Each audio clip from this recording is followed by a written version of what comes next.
Hi, Gemini. Welcome to your quantum reading with me, Jocelyn, the Quantum Queen. This is for Gemini, Sun, Moon, or Rising. And as always, welcome to my cross watchers. Cross watcher, you could be dealing with a Gemini, and the message could be for you. So feel free to take it however it resonates with you and your situation. Keep in mind that these are general and timeless readings.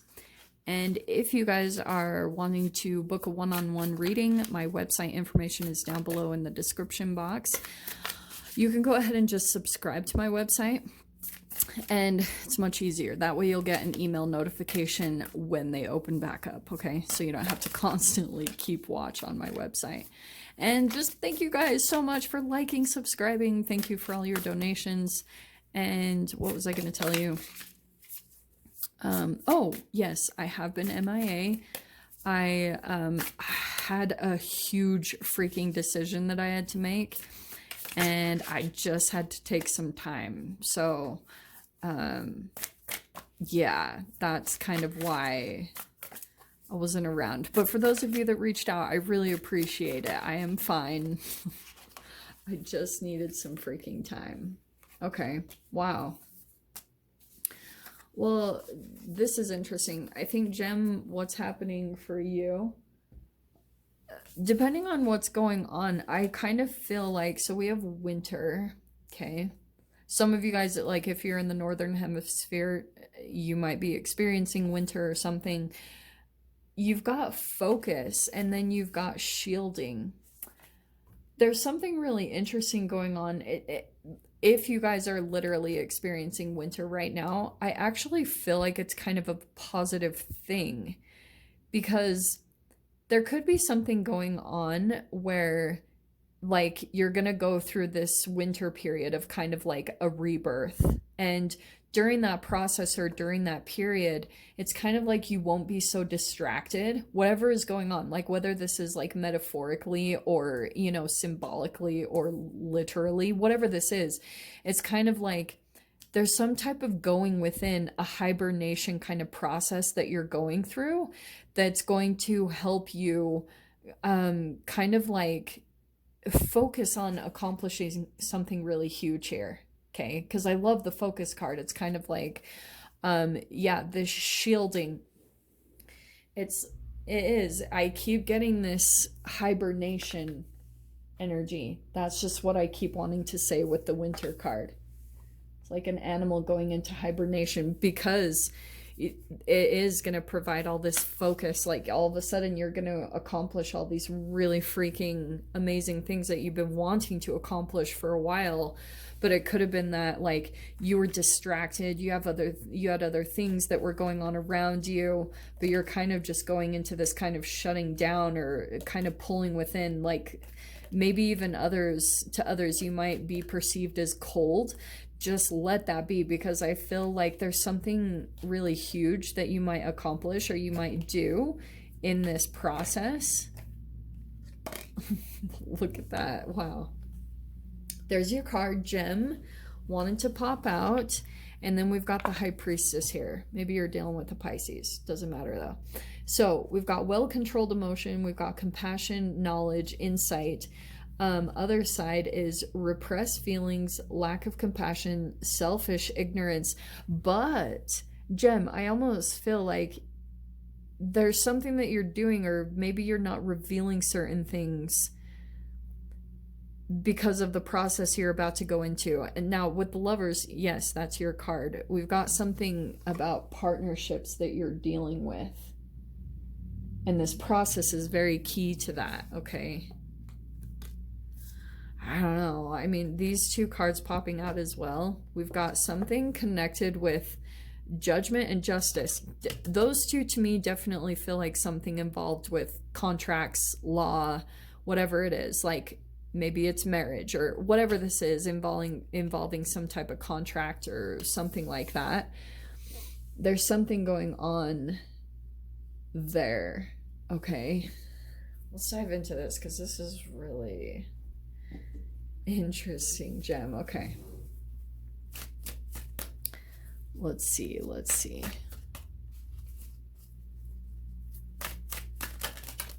All right, yeah. Well, I love seeing that come out right out the bat. First card here, though, we're going to start with is the Eight of Pentacles. That is focus. That is kind of, that's my resourcefulness card. It's kind of like, that's the focus. It's kind of like your mind, when your mind starts taking over, it starts telling you like, oh, I need this to accomplish this and blah, blah, blah, blah, blah. No. That's not the way it works. It's really fascinating. The thing that I've been observing when it comes to manifestations and things like that, it's like you just focus on right now and just do what you love. You get so into your work that you get lost in it, and it's quite delicious. Like, and that transforms your reality. So there could be something that that when you get into it, when you just do it, you don't get too picky. It's just like when you start getting into it, you're so into it and you love it so much that you would just do it because you love it. You would do it for free. That's the energy that you want to get into, because I feel like that's connected to all of this, Gem. Something's going to come out of this process. I just feel like this is over the next week, but it's going to turn something around. It's like the wheel here.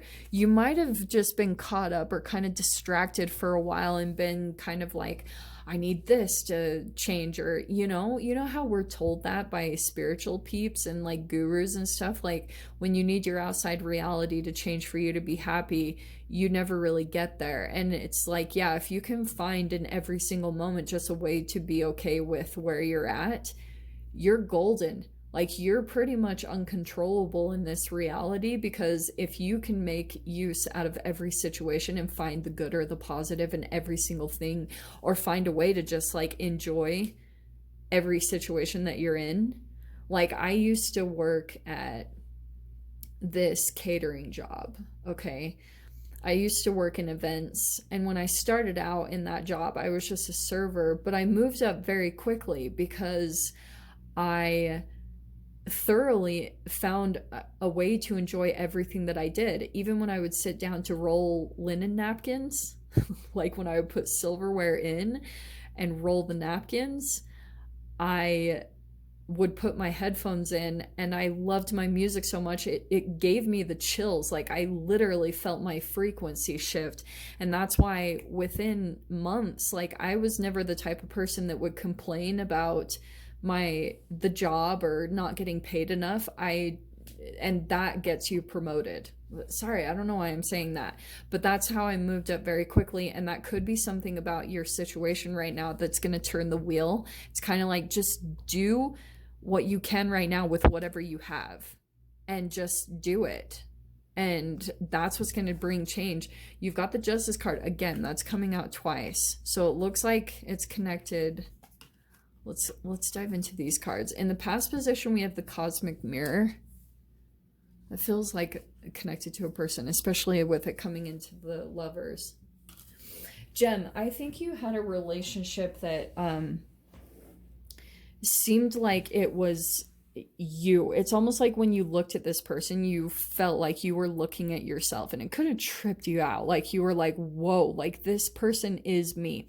You could have been dealing with a psychopath. I'm just going to say, like, it could have been someone that was very intelligent in being like your other half type of a thing. Okay. And then we have the Knight of Cups here. That's your past position, though. I don't know why that came in, but I just had to mention that. But we have this Knight of Cups. So there is some type of an offer coming in here. I'm just going to say it straight up. It's like someone's coming in and offering love or commitment.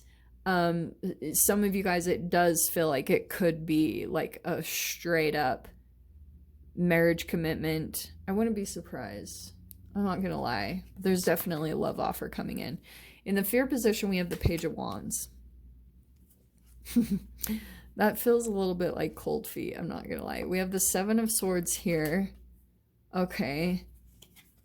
Something not being revealed there. We have the Eight of Wands, communication. Interesting. This is really interesting. Oh, Gem! Look at this. We have the Sun card. Oh, I love this. Okay, this is really freaking good. Because this is like, all right. I'm just going to show you really quickly. I've not been doing this for anyone else, but we have the Ace of Pentacles on the bottom. That's a new stable beginning. Maybe even for some of you guys, it could be some type of contract or like a new home or a new job that you might be getting ready to go into. So that's why I almost feel like it's kind of going back to what I said at the beginning, going into this hibernation a little bit, because you're going to want to focus on something here, because it's kind of like the wheel's about to turn in a very significant way for you. And I feel like once the wheel turns, the wheel turning might bring in kind of some type of offer from maybe even an unexpected person. Like maybe even for some of you it's expected. We shall see. But there's definite communication coming in here. But Seven of Swords, it kind of feels like there's something not being revealed there. That's what I'm going to dive into. Let's dive into these cards, okay? I can see, I'm not too concerned because I can see the Sun card. That's a very positive outcome, okay?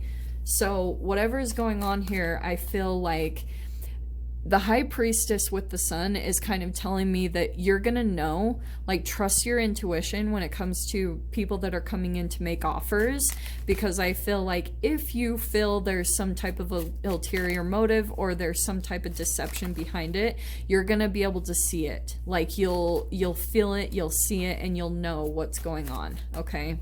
Or there's like a holding back. Let me dive into the Page of Wands.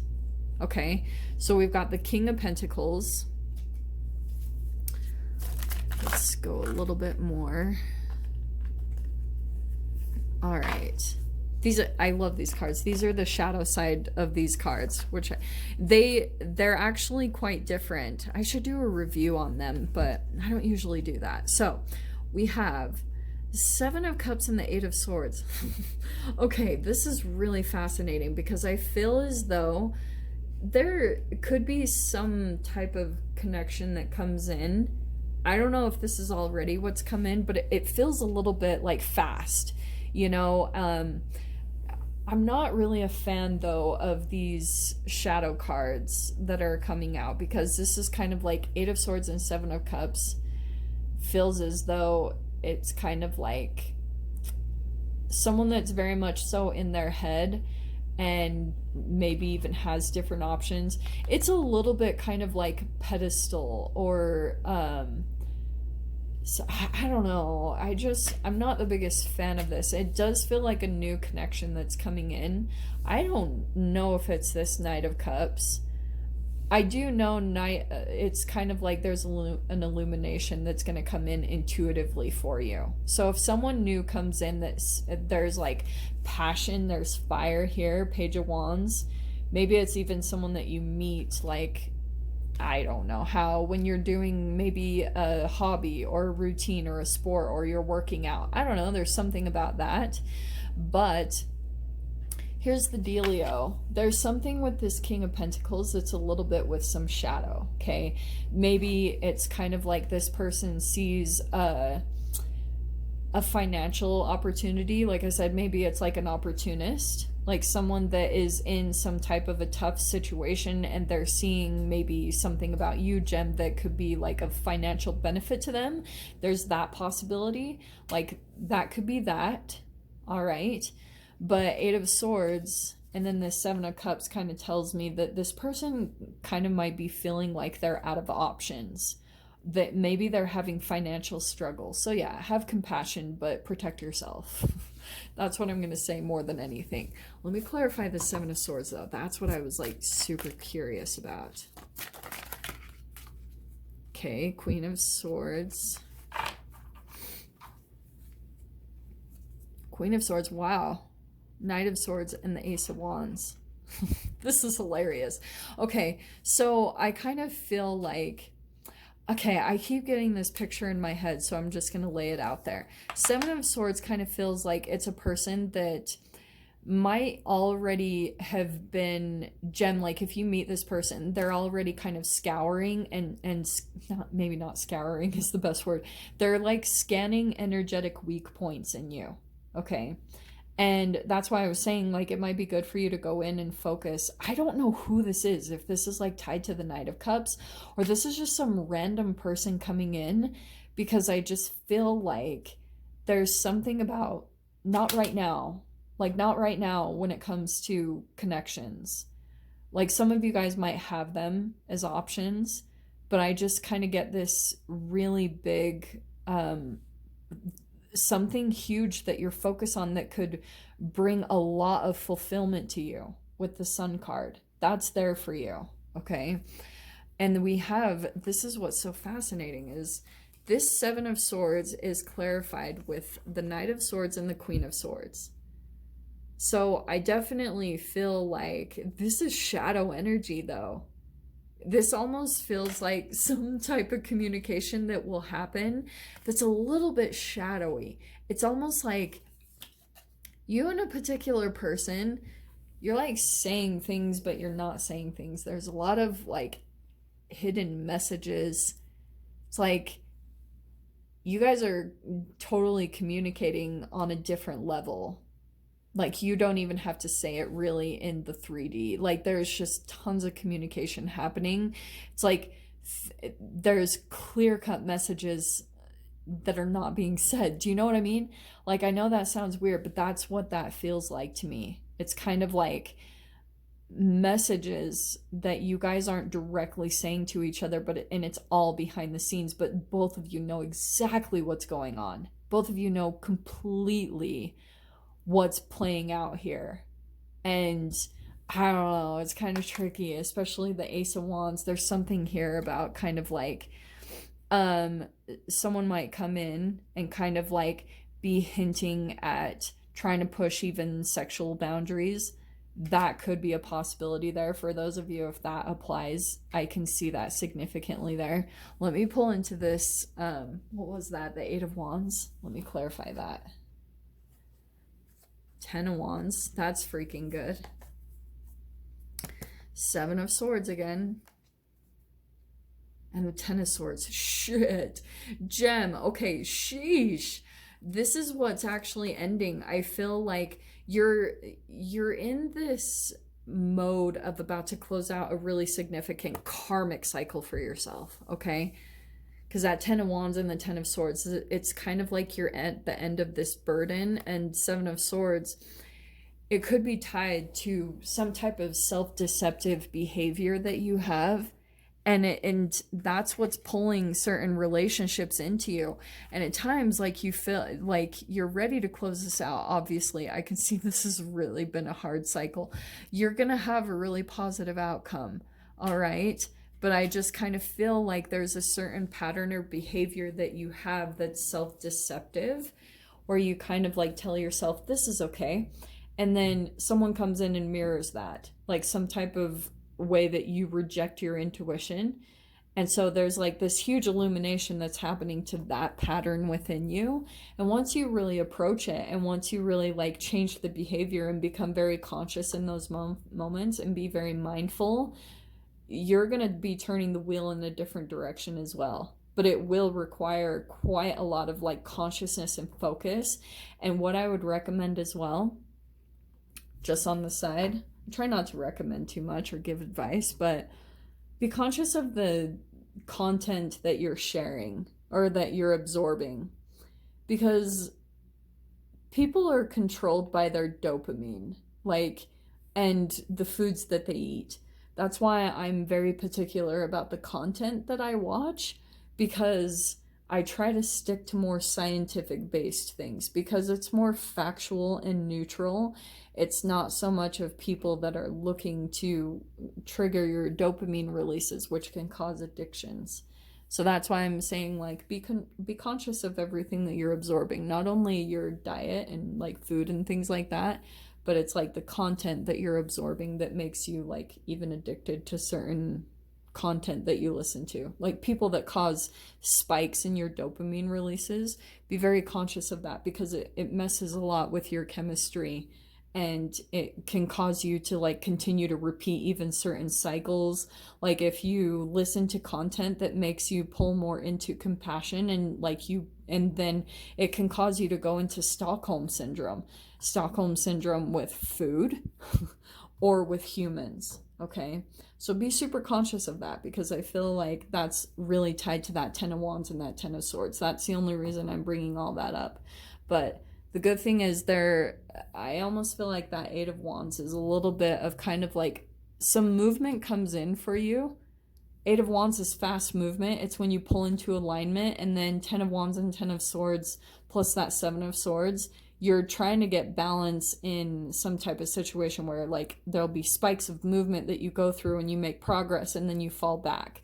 So be patient with yourself. There is going to be a positive outcome. Just continue to like go at a steady pace. Okay. That's the last thing I'm going to say. Sorry. So I'm going to go ahead and leave it there, Gem. There won't be any extended for this week.